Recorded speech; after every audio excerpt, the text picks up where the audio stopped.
Charts are another type of question that CMAS really likes to ask and that we can do in Schoology, but it oftentimes isn't done enough.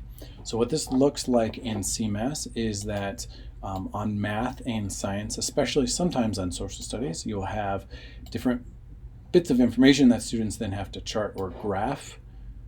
And these are hard to guess questions. So again, the test makers like these because they're more authentic. It's not just a 25% chance that the students are going to get it right with a B, C, D multiple choice question. That students really have to know the answer to the question to be able to get this right. So it's almost impossible to guess on something like this.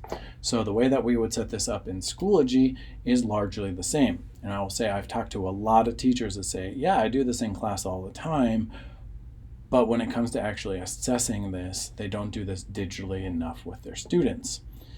So you can come in here and in Schoology set up your charts, and they can then move the bar graph again here based off of the data they have at the top. So how, as a teacher, do you set this up for your students?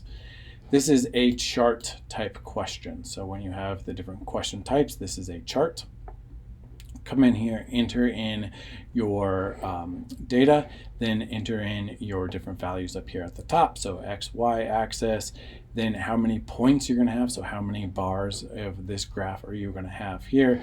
Make sure that it's interactive, that they can move it, or say you don't want some of the data to change, then you can do that as well. Then you're going to come down here and you're going to enter in the correct answer for your students. Again, really authentic assessment giving on your part, because students really have to know this. Again, they can't just guess because it's a multiple choice. That this is great assessment giving and is like they give on CMAS.